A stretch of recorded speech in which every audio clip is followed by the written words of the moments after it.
again, I feel like this is my second home. I know so many people here, so as Bo kind of alluded to, you know, 2004 is the first time I ever really spent any significant time in the state. And that was when I got a chance to meet Betsy and Molly with the Broyles Award. Got a chance to win it in 2004. Came back in 2015 and was up for it again. And I didn't win it. They gave it to some guy named, I don't know, head coach at Oklahoma, whatever.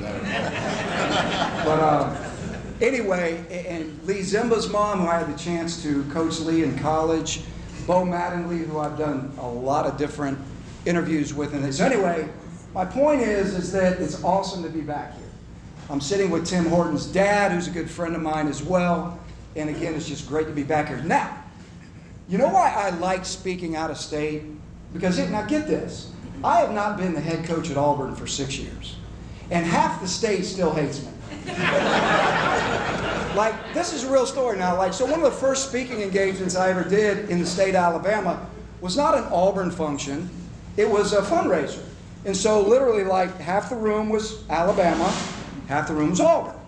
So I'm up here speaking like I'm doing now, and there's a young lady sitting like at this table, and she's got a baby and the baby's crying. Well, I've got 3 kids, I get it, and the baby was kind of loud, but I get it, you know, 3 kids, and so I'm looking at her as I'm speaking, and I'm trying to give her kind of some nonverbals, like, you know what, it's okay, you know, I get it, you know, and I'm just trying to make her feel comfortable, and she's looking at me, and she's on the Alabama side. So finally she gets up, and she starts walking towards the door, and I just felt bad, so I was like, ma'am, you don't have to leave, that baby is not bothering me. She said, yeah, Coach, you're bothering us. So that's why I like speaking out of state. Does that make sense? Somebody asked me the other day, they said, Coach, you can get back into it? And I said, well, you know, right now, ESPN's been really good. SEC Network's been really good. I'm really enjoying myself. I actually have a life. And they said, well, do you miss coaching? And I said, yeah, there's some things that I miss. And they said, like what? And I said, well, I miss the competition. I miss the game planning. More than anything, I probably miss the young men. I miss, you know, being able to kind of mentor guys. And they said, well, what do you not miss? And I said, well, let me give you an example. I said, the year I got fired, we had lost our 3rd game in a row at home.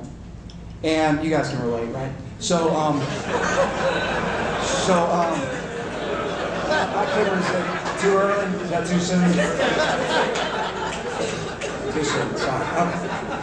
Forget I said that. But anyway, so we lose another game, and it's my wife and I, and we're in the back of, you know, the state troopers that head coaches have, and trust me, they need them for protection, right? So my guy, and we jump in the car, and we're driving down the road. My wife's all upset. She's like, gee, we're going to get fired.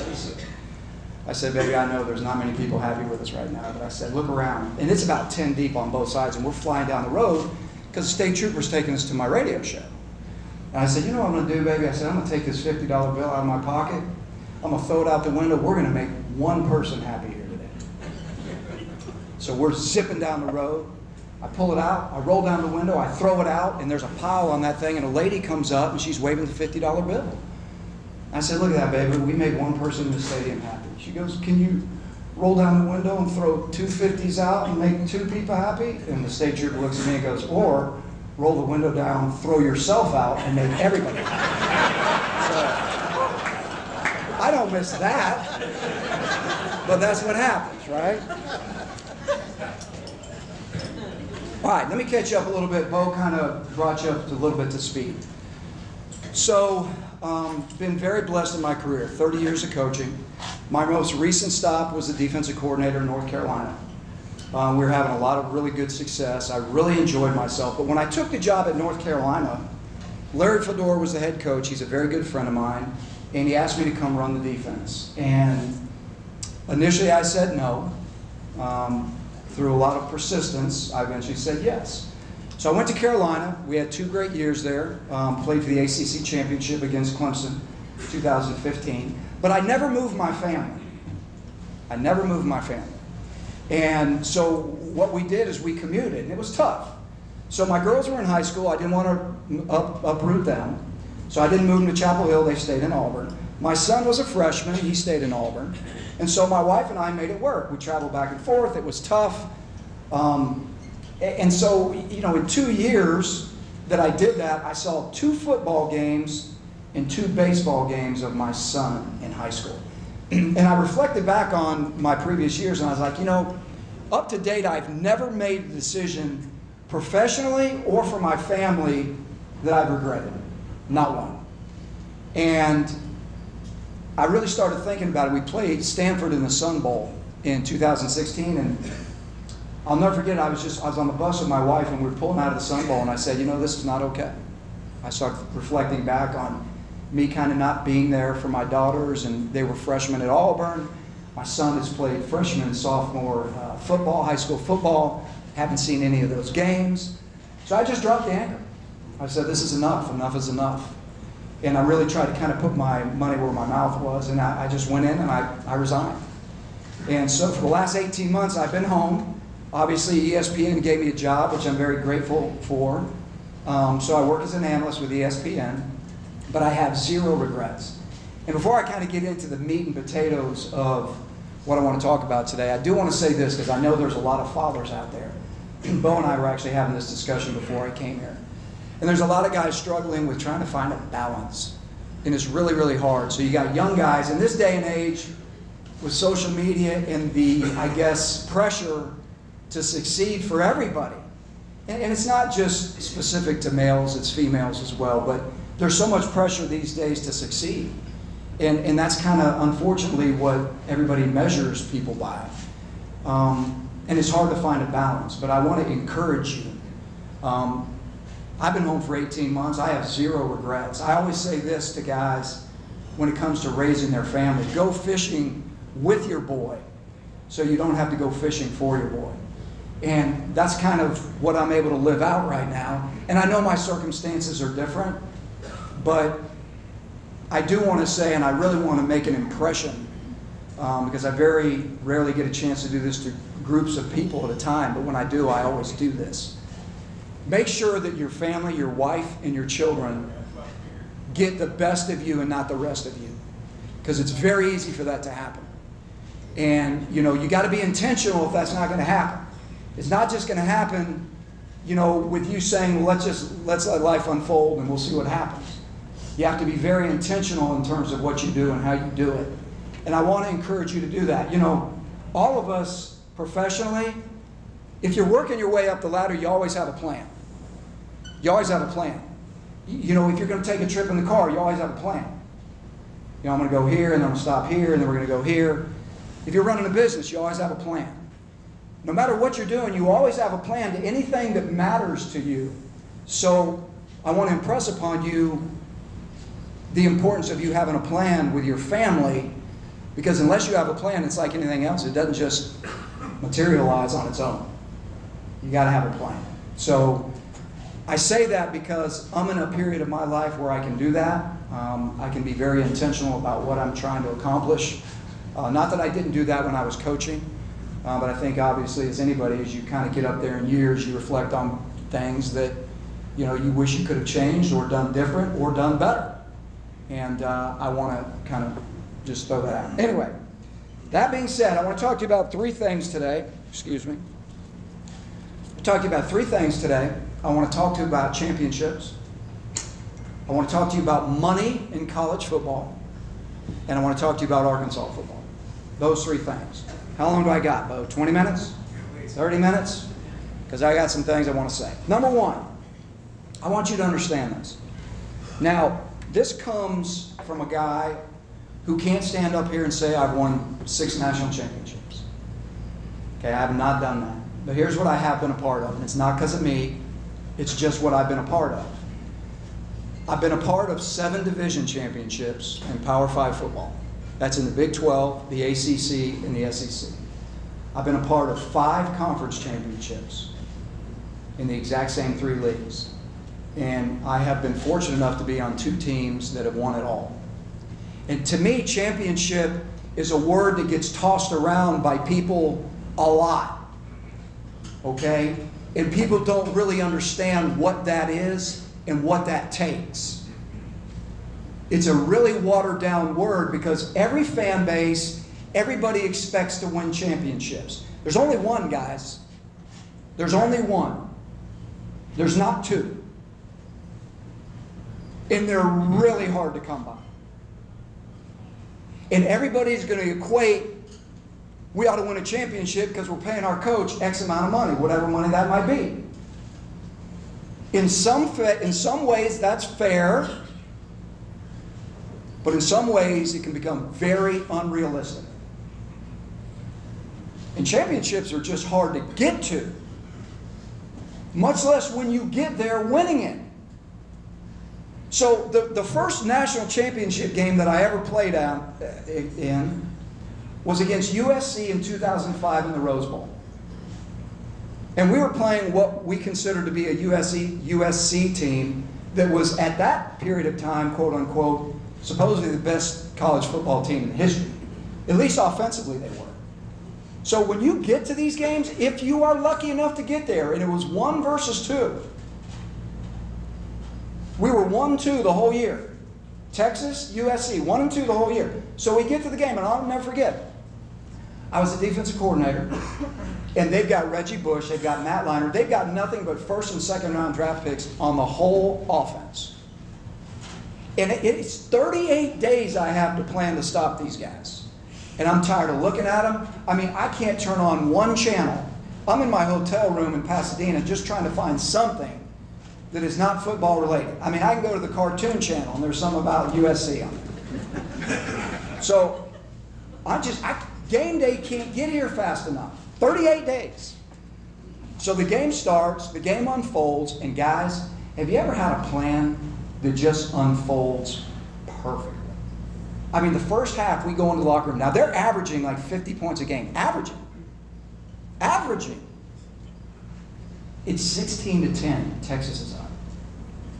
So Matt Brown comes up and says, hey, Gene, will you do anything different at halftime? I go, heck no, man. They're seeing the game. They're playing fast, man. We're not changing anything. So we go kick the ball off the second half, and it totally flipped. We could not stop these dudes. It didn't matter what I called. It was a track meet. I was going like this. My neck almost broke. They were going up and down. And like I'm talking to the guys on the sideline from the booth up there, and I'm like trying to convince them that, you know, we really can stop these guys. I mean, so it all comes down to a 4th and 1. It all came down to just one stop. That's all we needed. We're down by 12 at one point. 5 minutes left in the game. We need one stop. We haven't stopped them yet. It's 4th and 1. They run out a tailback on the field that told our whole defense where the ball was going. They had Reggie Bush in. They brought in Lindell White. Our whole defense knew exactly where the ball was going. We literally worked in practice 4th and 1 to win the game. We worked it. We called it that. This is 4th and 1 to win the game. I don't know how it's going to win the 4th and 1 to win the game. They run what we thought they'd run. We stop and we get the ball back. We win the game. You know the rest of the story. Probably the greatest, maybe the greatest championship game in history. I'll never forget it, man. I'm exhausted. My wife and I were on the bus, and look, I married, how many of you guys would marry your high school coach's daughter? Have you guys do that? I did it. That just came to me right now. But anyway, we're on the bus, and we're leaving the Rose Bowl, and I'm exhausted. We're 13-0. I had just went 13-0 at Auburn in 2004, and I changed jobs, and everybody at Auburn hated me for leaving, and just a long moving your family. My kids were little, and I remember driving off, and I remember looking at that Rose Bowl sign in the back, and I'm like, oh my God, how blessed is this, man? I remember thinking, really make a mental tattoo of that, because you know you may never get back to one of these again. And my wife's sitting next to me. She's exhausted. I'm exhausted. And she always usually knows when to say something and when not to say something. And it was one of those moments that she was quiet and she didn't say anything, and it was awesome. And then finally, she looked over at me. She goes,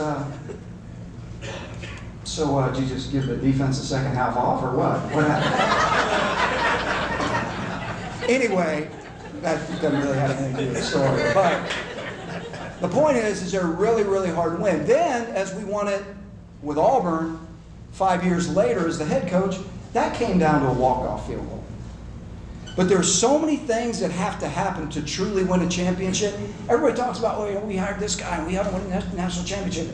We hired this guy, and we just have this new end zone facility, and we got these new waivers. So does everybody else. Like, that's not unique to you. And what does it take? It takes, number one, great players. Now, in Auburn, when we won it, we had the best player in college football on offense. We had the best player in college football on defense.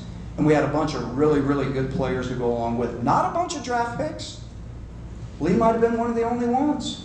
We didn't have a bunch of draft picks. Now, at Texas, we had a bunch of draft picks. But you better have some really, really good players at key positions. That's number one. Number two, you better coach them right. Because there's no forgiveness in college football today, because one loss, you're out. You got to have great plans. And let me tell you something, you better be able to go on the road and win. You better be able to win on the road. You better be able to go to hostile environments and win on the road. But you got to coach them right. You got to put them in positions to succeed. And one time management issue at the end of a game can set you out of the national championship game. One bad decision. And so you better coach them right. You better have great players, and you better have some luck as number three. You got to have some luck. There's some luck in there, guys. In 2010, we had 6 games of ours out of the 14 that we won that came down to the last possession. Either defensively we had to make a stop, or we're going to lose.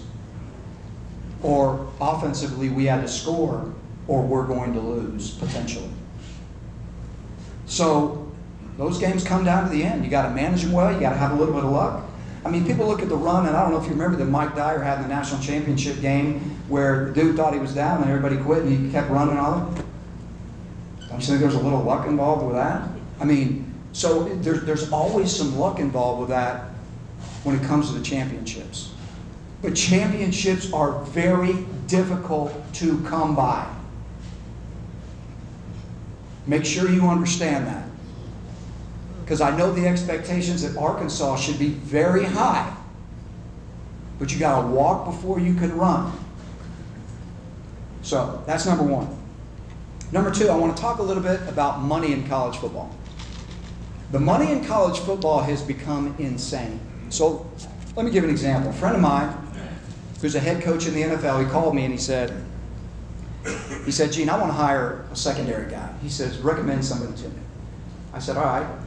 And I recommended who I wanted him to consider.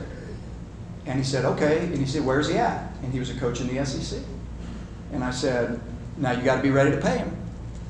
And he said, okay. He said, like what? And I said, well, he's a secondary coach. He's not a coordinator. He's not a, head coach. He's not a coordinator. Well, you're going to have to pay him well over $500,000.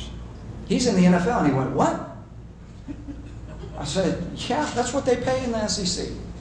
And they're starting to pay that everywhere. So you got assistants now that aren't coordinators that are making between $500,000 and $1 million. You got the defensive coordinator at LSU, Dave Aranda. He's the highest paid assistant in the history of college football. He makes $2.5 million a year. Signed a 4-year deal for $10 million. The money in college football is insane. The college football playoff now is giving payouts to conferences that are enormous.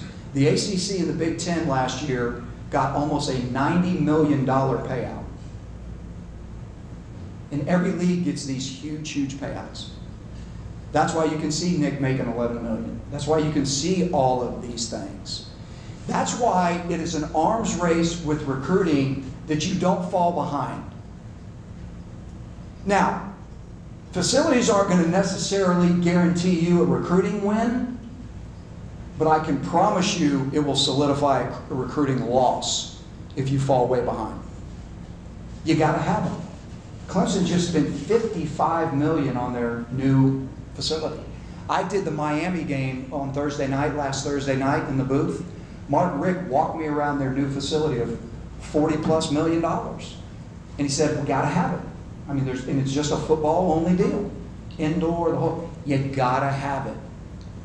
But what goes with that is very little patience. That's where football is right now. There's very little patience from fan bases for one reason: money. I'm just being real with you. Money. So everybody then wants to fire the coach. Bo and I got in this discussion this morning. And look, there's some scenarios out there where the coach you need to make a change. I get it. But there's also scenarios out there where patience has paid off. Let me give you a couple of examples. 2016, Brian Kelly goes 4-8. The year before they won 7 or 8. I can't remember what it was. Let's fire Brian Kelly. Okay, well, who are you going to get? I mean, Newt Rockney's not available. Who are you going to get? And that's what I always ask guys. Okay, so you want to fire your guy? Okay. Well, who are you going to get? Well, we ought to be able to get this one and this one and this one. You think so? So you think that any coach just wants to go to your school because you love your school? Y'all think that's real? It's not real. It's not real at Oregon. It's not real at Arkansas. It's not real at Auburn. It's not real. And I'm not saying there aren't great jobs out there. But every fan base thinks you can go out and you're going to hire Bill Belichick. He ain't coming. So then let's go fire the dude. And who are you going to hire? Well, anybody's better than that guy, really. Well, guess what? They kept Brian Kelly, and the next year he won 10, which was 2017. And now they're undefeated. Gary Patterson, TCU. Go back to 2013, he was 3-9. Well, let's get rid of Gary Patterson. Next year, I think he won 12. Mark D'Antonio, Michigan State. 2016, another great example, 3-9. Let's fire the dude, man. He's lost it. He's too old. He can't recruit. Whatever. Everybody's got all the reasons. They didn't fire him. Next year, he wins 10. So look, my point to you is simply this. The answer, because of the money, is not just fire the guy. Is there reasons that some schools need to make changes? Yes, there is. And look, I'm standing up here. I get the business. Listen. My first 3 years at Auburn, I was the winningest coach in the history of the school, period, for their first 3 years. If you took my first 3 years, and you took anybody that's been at Auburn ever and take their first 3 years, I was the winningest coach in the history of the university. My fourth year, we went 3-9. It was an abysmal year, and they fired me. Did I agree with it? No. Did I understand it? Yes. But there's nobody that knew how to get that resurrected better than me, because I was there day in, day out. And do I feel good about me being able to have done that? Yes. Did I get the chance? No. Move on. Everybody else does. But my point is that nowadays, it's cut the head off, it cut the head off, it cut the head off, it cut the head off. Oh, we got who? We just hired who? Oh, he came from so-and-so. Oh, that. Well, who'd you want to hire? So, my point to you in all of this, as I look around, and I probably see 2 weeks ago a lot of disappointed faces after the North Texas game, right? Hey, that wasn't good. It was abysmal. I get that. Let's call it for what it is. But it's the first quarter. It's the first quarter. So I'm going to move now into Arkansas football. Not one of you sitting in your seat has any idea of the undertaking of what it takes to come into a new program as the head football coach and get it running in the direction that you would like it. And to some degree, I look at Chad, I look at Jeremy Pruitt at Tennessee, I look at even Joe Moorhead over there at Mississippi State. He went in there with the cupboards full. Expectations are high. He's just been beat 2 games in a row, and now Auburn waltzes in there this weekend. What if it goes to 3? My point is that sometimes the head guy gets in there and has no idea of the undertaking that is ahead of him until he gets in there. And it's huge. The undertaking is huge. You look at what Chad's got to do. And look, I don't know everything about Arkansas football. I know what I see. You want me to point out the negatives? I could do it. You want me to throw out some positives? I could do it. But here's what I know. I know that Chad Morris has come in. He's hit some rocky roads. He's got a complete culture change that he's got to impart on 125 guys. That's everything from a culture of accountability to buy-in. Look, everybody says, well, are the guys bought in? Look, you know what gets you buy-in? Winning. Not just from the players, from you. But it's hard, and there's a huge undertaking for Chad to go on here. Don't forget the fact that he's going from philosophically one completely different idea offensively to another. And so he's got to recruit to get that in the direction he needs it to head. That's not going to happen with what Brett recruited. It's just not. And then on defense, I mean, one year they were the 4-3, then Brett's last year they were 3-4, now they're back to a 4-3. I mean, they've kind of been all over the place with that. So now what's Chief got to do? He's got to get this thing aligned in the direction that he wants it. The second thing that's got to happen is recruiting at Arkansas has to go to the next level. Now, in your mind right now, let me tell you the picture that I just painted. What you heard me say is that Arkansas has got to sign a bunch of 4- and 5-star guys. That's what you just heard me say. That's not what I said. What I said was recruiting's got to go to another level. So what does that mean? So let me give you a whole new perspective of this. If I'm the head coach at Arkansas right now, my #1 goal is there's not one great player in this state that's going to go to Auburn, Alabama, Ole Miss, you name it. We're not letting them out of here. How many is that every year that can win in the SEC for us? I don't know. Is it 4? Is it 8? Is it 12? But they're not leaving the state. That's #1, because I do happen to know that this state in high school football has some really, really, really good players. The second thing is everybody talks about Chad being able to recruit Texas. Well, Arkansas is not the only school recruiting Texas. That's great. He's not the only one with great relationships in Texas. You think when Urban Meyer walks in there, he doesn't have a great relationship? You think Nick doesn't have great relationships? Everybody's got great relationships. Here's where the recruiting is got to be looked at differently.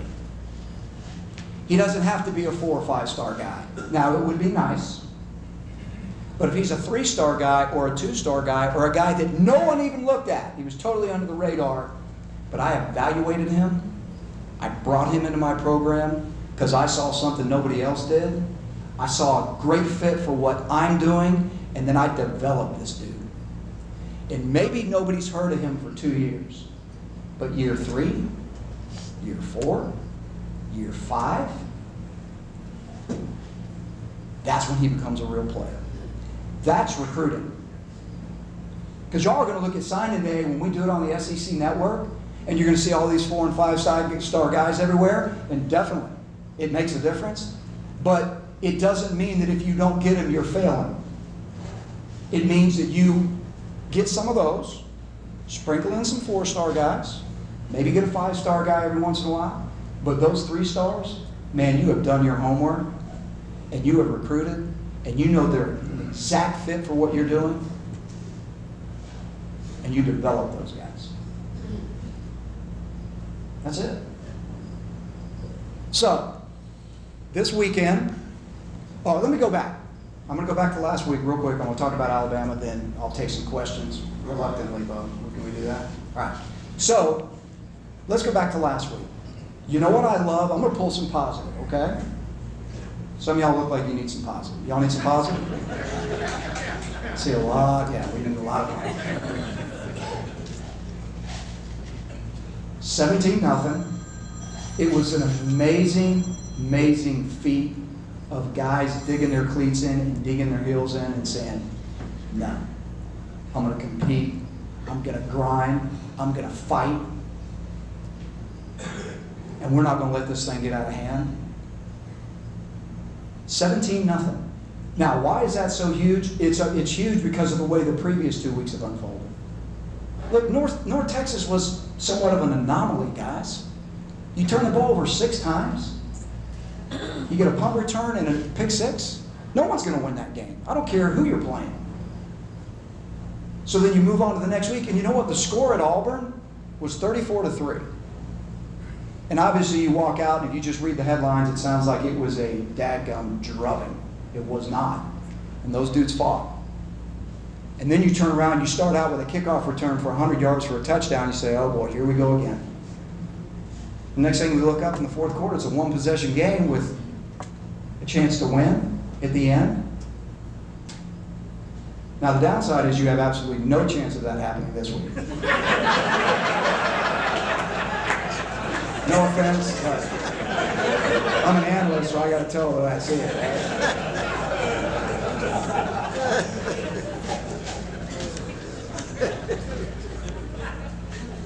But I will say this. If I can impart anything to you, I know how much, what makes college football great? Everybody's passion for the game. Y'all are passionate fans, and you should be. It is the greatest game on the planet. And, you know, unfortunately, because we're so passionate about our schools and our people and our alma maters and all that, man, we can let a game ruin our weekend. Man, embrace college football season. You know, I don't know if there's going to be 2 wins, 6 wins, 3 wins. I don't know. It could be anywhere over the spectrum. But let this thing play out. Let it play out. And, you know, it's a huge undertaking for Chad Morris and several others in this league. And I try to say it every Saturday night on TV. You know, I mean, you can't judge a team in the middle of the first quarter. And that's where we are as a program here at Arkansas. You're in the middle of the first quarter. And look, for you to enjoy great things in life, you have to experience things that aren't so joyful. That's just the way it is. But I'll tell you what it does. When you come to the other side of that, it gives you a whole new perspective on your joy and on being proud, because you know what it was to live that other life. And so you're experiencing some of that right now, and you're going to experience more. You're going to experience more. It could get worse before it gets better. But have patience, enjoy the process, enjoy game day. Don't let it ruin your weekend. If this Saturday, it could ruin your weekend. But try not to let it, and that's my words of wisdom. By the way, if any of you do not follow me on Twitter, it's at Coach Gene Chizik, and I will impart with you some words of wisdom that might help you through this difficult time. Anyhow, so with that being said, I will open this up to any questions that you may or may not have. Yes, sir. Can anybody beat Alabama with 2 healthy, and if so, who? No. I mean, honestly, think about this, guys. This is the way I explain it. The success that Alabama's had with these national championships has been done with a surrounding cast of players around a quarterback that was good. They were good college quarterbacks, surrounded by first and second round draft picks pretty much everywhere, right? Well, everything's changed now because you have the same supporting cast people around a potential first round draft pick at quarterback. And think about, over the test of time, when the last time Alabama, particularly in the Nick Saban era, that they've had a first round draft pick at quarterback. So you'd have to go back to, I don't know when you'd have to go. You have to go back a long way. So that's how it's shifted. And then if he gets hurt, you got another really, really good quarterback behind him.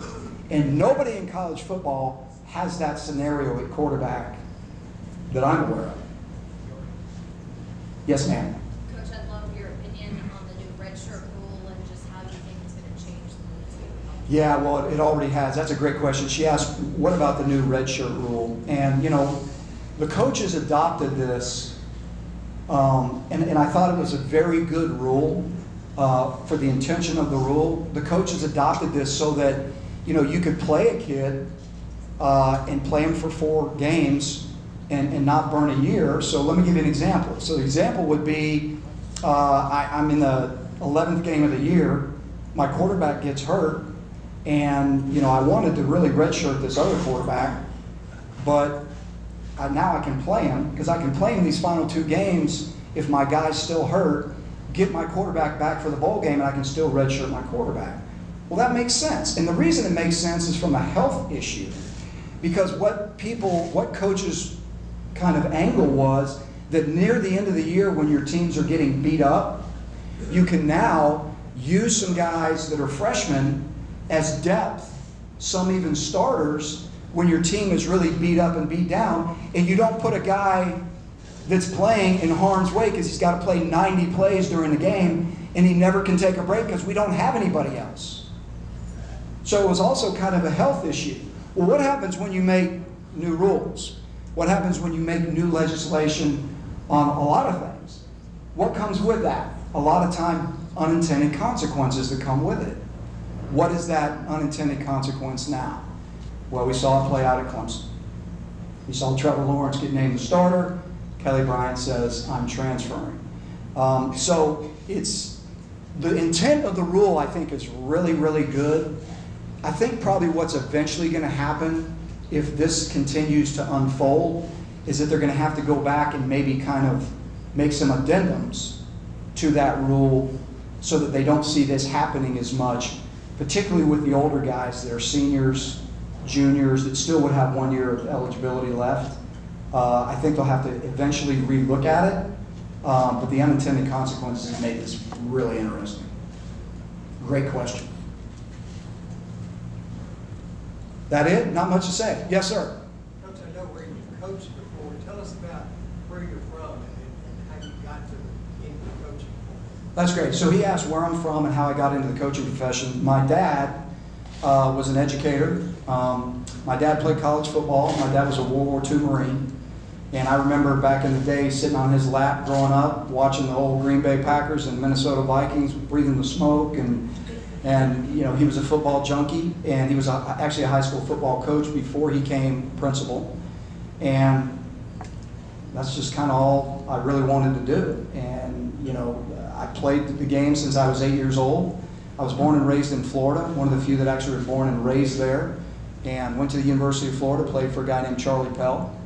And, the game has been part of me since I can remember. Even when I couldn't play organized football at 3, 4, and 5 years old, I still remember the game. I still remember growing up and being so intrigued with it. And it was just always a part of my life. And just for you high school coaches, so you know, when I graduated college, the first thing I did is I went into high school coaching. I was a high school coach for 2.5 years, and it was the most unbelievable. I loved every minute of being a high school coach, being involved with those kids, being able to coach that age, having an impact on those guys. It was unbelievable. And then, I ended up going to Clemson with Danny Ford back in the late 80s was my first college job. And then, 30-some odd years later, here I am. But just been real blessed to be around a lot of great people. My time in Texas with Mac Brown was just a great learning experience. Just been around really some great guys that have imparted a lot of good stuff to me. So I appreciate that, and it's kind of where I'm from. Yes, sir. So who's your greatest mentor of your coaching career? I would say one of my high school coaches for sure would have to be lumped into that group, which happened to be my father-in-law. He's passed away now, but he would be one. I had a guy at Middle Tennessee State named Boots Donnelly. And Boots was amazing. I was with him for 2 years. He was phenomenal. Mac Brown, I couldn't overlook Mac Brown. Danny Ford was great to me. Obviously gave me my first job. All those guys were mentors. And I was able to really pull things that I really thought were amazing that they did. And I've also, learned a lot of some things I wouldn't want to do. You know what I mean? But just great guys. And again, I think guys are a product of who you're around and, who rubs off on you and what you choose to take, away from these people. But I've been very lucky. Yes, sir? What was it like to coach Cam Newton? Well, let me tell you a great story. So it was the season of 2009. It was my first job at Auburn, my first year at Auburn. And we actually, I didn't like where we were at wideout, so I sent, we were on an off week. So I sent my guy that recruits Texas, I said, I need you to go out to Blinn Junior College, and I want you to watch this wideout. So we were out there to see a wide receiver. So my guy came back, and we had the meeting on Sunday. I said, what do he look like? He said, the receiver, no, he doesn't. He goes, but there's a quarterback there we probably want to look at. So I said, all right, well, what's the deal? He says, well, he's a transfer from Florida, and he goes in the whole story. And so I said, look, we weren't necessarily looking for a junior college quarterback, but he said, you know, coach, this guy's pretty special. So I said, okay, well, you know, let's keep recruiting and see what happens. Now, fast forward to December. They win the junior college national championship. They go undefeated. And so they're on me. Coach, we got to look at this guy. We got to look at this guy. And I was like, well, you know, we're not going to really take a junior college receiver, but, you know, I'm definitely open-minded. So they say, well, look, he's getting ready to come back to Georgia, to Atlanta. He's done with his semester. And can we bring him on an official visit? And I said, yes, we will bring him in on an official visit. But, guys, that doesn't guarantee you that I'm offering him. I got to get a feel for him. I got to see what, let's. So they said, no problem, coach, let's bring him in. So I was sitting at my desk, and, you know, they knock on my door. I'm down there, I'm writing, and I'm going. So they walk Cam in, and I kind of look up, and I went. He's 6'6", he's 55 pounds, and I went. You know, you're our top recruit in this class. So that's really all it took.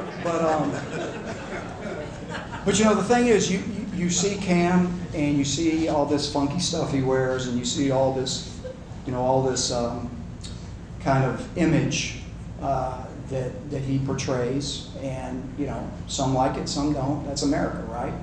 But I will tell you this about him as a worker and a football player and a human being. Number one, he is a really, really great human being.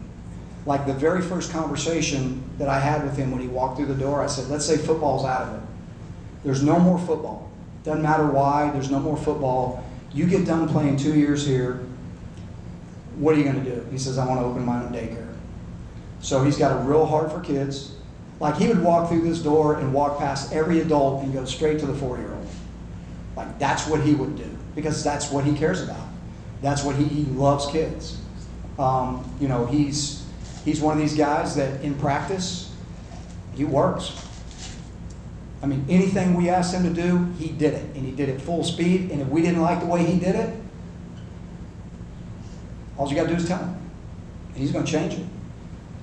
And he'll reset the button. But he was a phenomenal, phenomenal athlete, worker, very respectful, never missed class. He did everything we asked him to do in the 1 year that he was with us. Yes, sir, in the back. Coach, what's your opinion about Coach Morris, whether or not he should recruit the young man from Clemson? Well, I think it would be wise to recruit the young man from Clemson. I would say for Coach Morris and anybody else out there who really wants to win, I think he's really good. I mean, I've watched him on tape. Kelly Bryant is really, really good. So Trevor Lawrence, who I haven't had a great sample size of yet, must be extraordinary to beat out Kelly Bryant. But, you know, like I said on the air the other night when we had this discussion on ESPN, the head coach's job is, he's got one job. Put the guy out there that gives you the best chance to win. And you got to believe that Dabo and his staff, they see Trevor every day in practice, and he's better than Kelly Bryant. And, I mean, you got to go with it. But if it's me and I'm anywhere in the country and I'm running the offense that suits Kelly Bryant, which Chad Morris's absolutely does, I'm all over it. I'm all over it. I'm pushing all my chips in with that guy. Yes, sir. How about when you hired Coach Malzahn? Yes. Tell us about that. Yes. So Gus was at Tulsa at the time when I took the head job at Auburn, and I met him in Dallas, and we needed something different at the time offensively at Auburn. there was really no spread offenses in the league at the time, so there was a big question mark as to whether or not that type of offense would succeed. I watched a lot of film on Tulsa, and I saw everything through the glasses of a defensive coach. And I saw how many problems off that type of offense can present. And it can present a lot of problems. So when we hired Gus, obviously we didn't have Cam. We had another quarterback battle going on. And the offense was still predicated on running the football with high tempo, getting defenses off their heels with not being able to align. And we had a lot of success with it. That first year, we set a lot of records. Gus did a great job calling plays. He did a great job game planning. Gus did a great job for me. And he really did. And he's done a great job as a head coach at Auburn. And he's one of the best minds in college football. But I will tell you this, like anything in any offense, and you can take this to the bank, it doesn't matter what school you're at, it doesn't matter what offense you're in. If you don't have a quarterback, you don't have an offense. You just write that down. And in my case, you don't have a job. So if you do have a quarterback, you do have a chance. Back to your point, go get Kelly Bryant. Great question. With the recent development of players being able to transfer out, what do you see in the future? How's that going to be a problem if you recruit a player and now they get up and leave? I guess you can't keep them, but what do you see in the future for college football with that? Well, he asked a similar question to what this young lady asked. Now that guys can up and transfer basically pretty much freely, what does that look like moving forward? Well, let's back that up a little bit. You can transfer anytime you want, and redshirt, be ineligible, and then go on after that.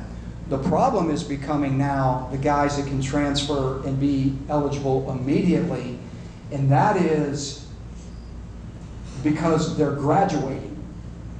And I'm going to give you an example. There's a quarterback at NC State right now who's really a good player. There's a Boise State.